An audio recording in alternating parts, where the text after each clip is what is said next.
The emergency frequency had been cycling for 11 years, 3 months, and 9 days. A haunting, childlike whisper buried inside a carrier wave that most species had long since stopped scanning. The signal was weak, degraded, drifting through the galactic void like a message in a bottle that had spent too long in the dark. When the human pilot first decoded it, she was alone in her cockpit, 40 light-years from the nearest friendly port, with a failing life support system and absolutely no reason to care about a ghost transmission from a dead sector. She listened anyway, and what she heard broke something inside her that she hadn't known was still intact. The voice belonged to a child, not a human child. The cadence was wrong. The pitch carried harmonic overtones that human vocal cords couldn't reproduce. But the emotion was universal. Fear, loneliness, the terrible bone-deep certainty of abandonment. The child was reciting what sounded like a prayer or a protocol, syllables repeated with the mechanical precision of someone who had said them thousands of times before. "This is Refuge Station Cal 11. Our guardians are gone, our systems are failing. We are 147 juveniles awaiting extraction. No adults remain. Please, anyone. Is anyone there?" The message repeated, then repeated again. The timestamp on the recording was over a decade old. Kaylin Vasquez sat in her damaged transport ship, blood drying on a cut above her eyebrow, and listened to the loop 7 times before she made a decision that every rational instinct told her was suicide. She rerouted power from her already struggling navigation systems to boost the long-range comms. Then she keyed the response that would change everything. "Refuge Station Cal 11, this is Captain Kaylin Vasquez of the Independent Transport Odysseus. Your message was received, I'm coming." She had no idea if the transmission would reach them. She had no idea if anyone was still alive to hear it. She had no idea that the 11-year-old distress call had become something far worse than a simple cry for help. The story of how one human answered was about to become a legend the galaxy would never forget. The Odysseus was not a rescue ship.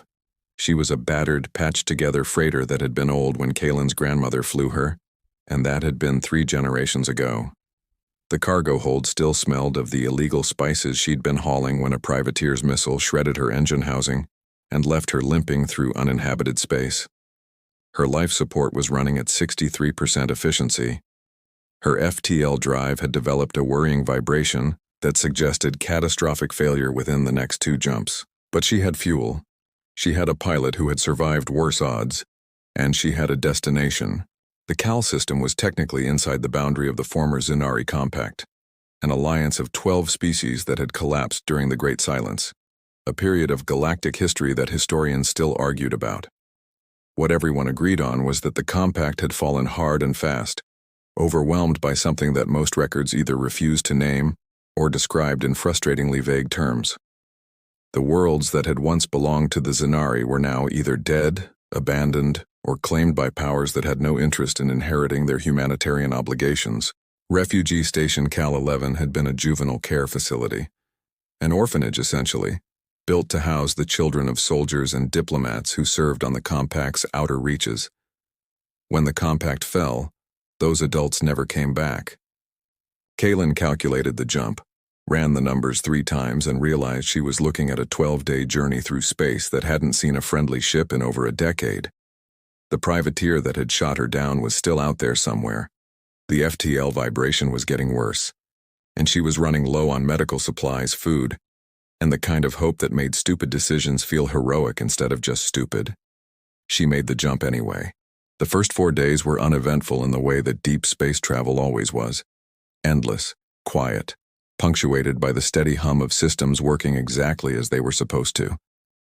Kaylin used the time to repair what she could, ration what she couldn't, and replay the distress call over and over until she had memorized every tremor in the child's voice. 147 juveniles, no adults, 11 years. She tried not to think about what that meant, what children left alone for that long would have become, what they would have had to do to survive, what they would look like now, if any of them were still alive at all. On the 5th day, her comms picked up something new. It wasn't the distress call. It was a response. Faint, fragmented, but unmistakably directed at her. The signal was so weak that her decryption software couldn't fully parse it, but enough bled through for her to understand the message. "Captain Vasquez, is this... you actually..." A pause. A sound that might have been a sob or might have been static. "We thought no one was coming." Kaylin's hands tightened on the controls. She keyed a response immediately. "I'm coming. I'm 12 days out. Can you hold on?" The reply took 6 hours to arrive. When it did, the voice was different, older, more controlled, but carrying the same weight of exhausted desperation. "We've held on for 11 years, Captain. We can hold on for 12 more days, but you should know. There's something here. Something that's been watching us, waiting. We think it's why no one came." Kaylin felt the temperature in the cockpit drop, though the life support readout hadn't changed. "What do you mean?" she transmitted. "What's watching you?" The silence that followed stretched for nearly a full minute before the response came through. "We don't know what it is, but it knows we're here, and every time a ship gets close to the system, it does something. The ships stop responding. Their signals go dark. No one ever reaches us." "I'm still coming," Kaylin said. Another long pause. "We know. That's what scares us." The CAL system appeared on her sensors 12 hours ahead of schedule, thanks to a risky gravitational slingshot maneuver that left the Odysseus shuddering and Kaylin's teeth rattling. The star at the system's heart was a dim red dwarf, barely warm enough to support life, and the planets that orbited it were rocky, airless, and utterly unremarkable. Except for one. Cal 11 was not a planet. It was a station, a massive, rotating ring built in the shadow of a dead gas giant, designed to house thousands of residents in artificial gravity and recycled atmosphere. From a distance, it looked like a ghost. Its lights were mostly dead, its rotation had slowed to a lazy tumble, and its outer hull was pitted with micrometeorite impacts that had never been repaired. But there was power. Faint, flickering, but present. And there was life. Kaylin's sensors detected heat signatures clustered in the station's central habitat module. 109, not 147. 38 signatures were missing, and she forced herself not to think about what that meant. She was running through docking approach protocols when her proximity alert screamed. Something had appeared on her sensors. Something big. Something that hadn't been there a second ago. The thing, she couldn't call it a ship because ships had identifiable configurations and this had none, was a mass of shadows and angles that didn't quite align with the laws of physics she understood. It was roughly spherical, but the sphere kept shifting, rippling as if it couldn't decide on a fixed shape. And it was moving directly toward the Odysseus. Kaylin pulled the freighter into a hard evasive turn, but the thing matched her trajectory effortlessly. It was fast. Faster than anything she'd ever seen. And as it drew closer, her sensors began to malfunction. First the navigation array, then the comms, then the life support monitors. The readings flickered, glitched, and then went dark entirely. She was flying blind. "This is Captain Kaylin Vasquez," she transmitted on every frequency, knowing it probably wouldn't work. "I am on a humanitarian rescue mission. Identify yourself." The thing didn't respond. It simply kept coming, and then just as suddenly as it had appeared, it stopped. It hovered at the edge of her sensor range, or what was left of her sensor range, and seemed to watch her. Kaylin could feel it watching.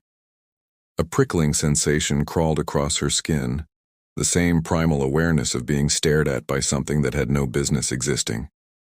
Her comm crackled. The children's voice broke through the static.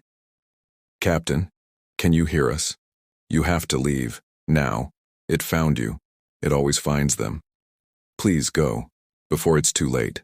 Kaylin looked at the shadow thing, looked at the station, looked at her failing systems and her dying ship and the 11 years of unanswered prayers floating in the void between. "No," she said quietly. Then she pushed the throttle forward and flew straight at the station. The thing followed, the docking collar barely sealed. Kalen had to manually override 6 different safety protocols to force a connection, and even then, the air that hissed into her ship's airlock smelled wrong. Stale, chemical, laced with the metallic tang of recycled atmosphere that had been filtered too many times. She sealed her helmet anyway, checked her sidearm, and stepped through the door. The corridor beyond was dark. Emergency lighting flickered along the walls, casting long, trembling shadows that seemed to move independently of her own. The station's gravity was weak, maybe a third of standard, and every step she took sent her floating slightly higher than she intended. She called out, "This is Captain Vasquez, I'm aboard. Where are you?" No response. Just the hum of failing machinery and the distant rhythmic clanking of something loose banging against something metal. She moved forward, following the heat signatures her suit's sensors had picked up. The corridor opened into a larger chamber, once a common area, now a patchwork fortress of salvaged panels and jury-rigged barricades. The children had built walls, they had built defenses, and as Kalen's eyes adjusted to the dim light, she realized why. The walls were covered in drawings. Not the innocent scribbles of happy children, but desperate, frantic images scratched into the metal with what looked like sharpened tools. Figures with too many limbs. Eyes in the darkness. A shape that was never quite the same twice, always shifting, always watching. And beneath each drawing, the same word repeated in a dozen different languages. Hungry. They call it the stillness. The voice came from behind her. Kalen spun, her hand going to her sidearm, and found herself facing a young alien who stood about chest-high, with 6 limbs arranged in 2 opposing pairs, and skin that shifted between shades of blue and violet depending on the light. Her eyes, 4 of them, arranged in a diamond pattern, were ancient in a way that had nothing to do with her apparent age. "You're the one who sent the distress call," Kalen said. The child nodded.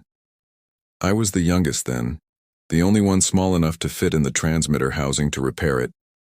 I've been recording messages every day for 11 years. You're the first person who ever answered." "What's your name?" "Yilvri. I was 7 when the Guardians left. I'm 18 now by Zenari reckoning. The others are younger. Or older. It's hard to keep track anymore." Kalen looked past Yilvri and saw more faces emerging from the shadows. Dozens of them. Different species, different sizes, different numbers of limbs and eyes and sensory organs. But they all shared the same expression. Exhausted, terrified, and staring at her like she was a ghost. 109, Kalen said quietly. The transmission said 147. Yilvri's skin flickered to a darker shade. Grief, Kalen would later learn. 38 didn't make it. The first few years were bad. We didn't know how to ration, how to repair things, how to treat injuries, and the stillness. She hesitated. Sometimes it gets in, not physically, but in your head. It shows you things, makes you want to go outside, to see what's out there. Some of the older ones couldn't resist. They opened the airlocks, or they just left, walked into the void like it was calling them home. Kalen thought about the thing outside her ship, the shadow that had appeared from nowhere, that had scrambled her sensors, that had watched her with an intent that felt almost intelligent. "That's what stopped the other ships," she said. "The ones that tried to come before." Yilvri nodded. "The stillness doesn't want anyone to reach us. We don't know why. Maybe it's protecting something. Maybe it's just hunting. But every time a ship gets close, it takes them. And then it comes back here and watches us through the walls. We can feel it. Like cold water dripping down your spine. It wants us to know we're alone." Kalen turned and looked back at the docking collar. Her ship, the Odysseus. For a moment she considered the rational choice. Leave now, while the stillness was apparently content to just watch and bring back help. Real help.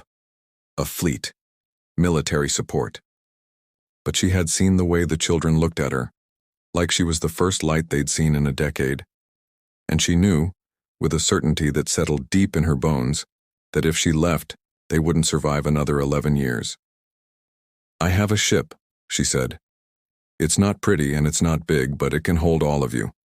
We need to get everyone aboard and get out of this system before that thing decides to stop watching and start acting." Ylvri's 4 eyes widened. "You'd do that? For us?" "I came 12 days through hostile space with a dying engine and a life support system that's been trying to kill me since I bought this ship. You think I'm going to let some shadow monster stop me now?" For the first time in 11 years, Ylvri smiled. The evacuation should have taken 3 hours. It took 12. The children were scared, and their fear manifested in ways Kaylin hadn't anticipated. Some refused to leave the only home they'd ever known, even though that home was falling apart around them. Others had developed agoraphobia so severe that the thought of stepping into the docking corridor triggered violent panic attacks. A few, the youngest, the ones who had been born on the station after the Guardians left, didn't understand what outside meant and had to be carried, screaming, through the airlocks. Kaylin handled each case differently. She sat with the resistors and listened to their fears without judgment. She held the panicking ones and talked them through their breathing, even though their respiratory systems were nothing like hers. She made the youngest ones laugh with terrible jokes about her ancient ship and her even more ancient piloting skills. And all the while, she could feel the stillness watching. It was everywhere, in the flickering lights, in the static on her comms, in the way the shadows seemed to stretch toward her whenever she wasn't looking directly at them. The children felt it too. Their skin colors shifted, their breathing quickened, their extra limbs curled protectively around their bodies. But none of them said anything. They had learned, over 11 years, that acknowledging the stillness only made it stronger. By the 8th hour, Kaylin had moved 73 children onto the Odysseus. The cargo hold was packed with bodies, all of them pressed together for warmth and comfort, and the life support system was already struggling to keep up. She had 36 left to go. That was when the stillness stopped watching and started acting. It began with the lights. All of them, station-wide, flickered once and died. The emergency backups failed to engage. Suddenly, Kaylin was standing in absolute darkness, surrounded by the sounds of children who had stopped breathing. Then came the cold. A deep, bone-chilling cold that had nothing to do with temperature and everything to do with presence. The stillness was inside the station now. She could feel it moving through the corridors like a tide of nothing, erasing everything it touched. "Everyone stay calm," Kaylin said, her voice steady despite the adrenaline flooding her system. "I need everyone to hold hands. Form a chain. We're going to walk to the ship together." A small hand found hers in the darkness. Then another.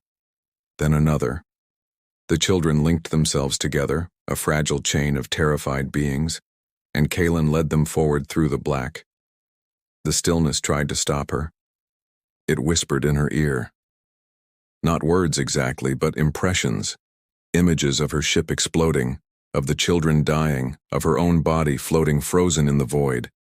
It showed her every failure she'd ever made, every person she'd ever let down, every moment of weakness and doubt she'd ever tried to bury.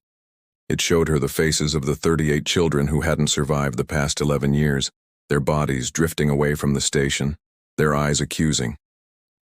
"You're too late," the stillness seemed to say. "You were always too late. Leave them. Save yourself." Kaylin kept walking.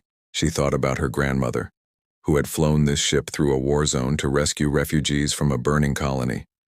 She thought about her father, who had died in the cockpit of a transport just like this one, his last act punching coordinates for an automated evacuation.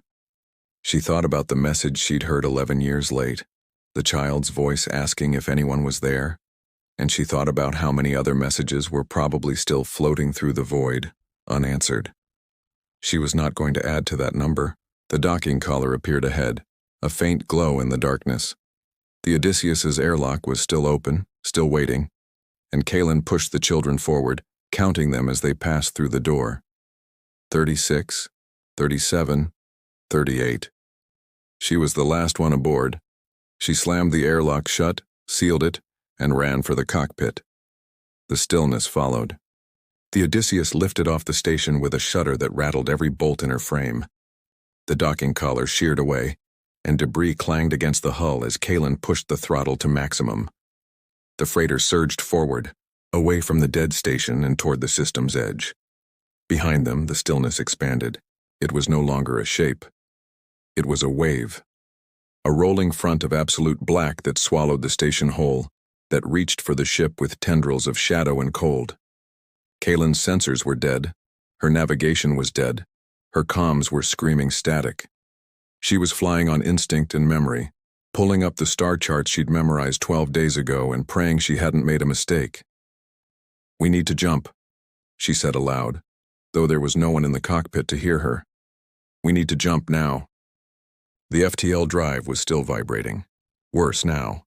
The engine housing was groaning in a way that suggested imminent catastrophic failure. But the stillness was closing, and Kalen knew, she knew, that if it caught them, none of them would ever be seen again. She punched the coordinates, she engaged the drive, and nothing happened. The stillness had reached the ship. She could feel it pressing against the hull, seeping through the metal, filling the cockpit with a cold that fogged her breath and crystallized on her controls. The FTL drive sputtered, died, and refused to restart. "You cannot leave," the stillness seemed to say. "You are mine now. You are all mine." Kalen closed her eyes. She thought about the children in the cargo hold, 109 of them, huddled together, waiting for her to save them. She thought about Yilvri, who had spent 11 years sending messages into the void, hoping someone would answer. She thought about the youngest ones, who had never seen a star outside a viewscreen, who had never felt real wind or real rain or real sunlight. And then she thought about something else. The Odysseus had another drive, an older one that her grandmother had installed during the war, a backup that had never been removed because removing it would have required admitting that the ship wasn't invincible. It was dangerous. It was unstable. It had a failure rate of nearly 40%, but it didn't rely on the navigation systems. It didn't rely on the sensors. It relied on a direct neural interface, pilot to engine, thought to action, and the stillness couldn't block what was happening inside her own mind. Kalen reached under the control panel and pulled the emergency release for the backup drive. The panel hissed open, revealing a tangle of cables and a single ancient interface port, designed for a species that had worn neural links as casually as clothes. She didn't have a neural link, but she had a pair of alligator clips, a power converter, and a complete lack of regard for her own safety. She stripped the insulation off 2 wires, clipped them to her temples, and braced herself. The pain was immediate and absolute. The neural interface wasn't designed to work without a proper link. It wasn't designed to work with a human brain at all. But Kalen's grandmother had been a genius, and the Odysseus had been her masterpiece. And somewhere in the ship's ancient architecture, there was a failsafe that recognized desperation when it saw it. Kalen felt the FTL drive spool up. Not the main drive, the backup, the dangerous one. The one that might tear the ship apart or send them hurtling into a star. But it was working. The coordinates she'd punched into the main drive were still in the system, and the backup was latching onto them, dragging the ship toward the edge of reality. The stillness screamed. It was a sound that had no frequency, no volume, no source. It was a scream that Kalen felt in her teeth, her bones, her thoughts.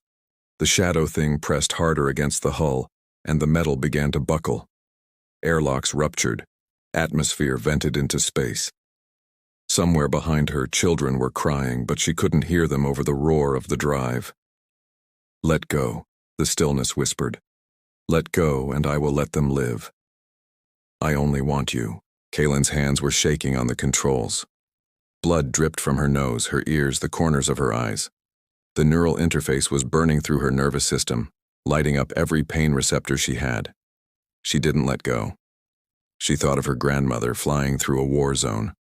She thought of her father dying alone in the cockpit. She thought of Yilvri, recording messages for 11 years, hoping someone would hear.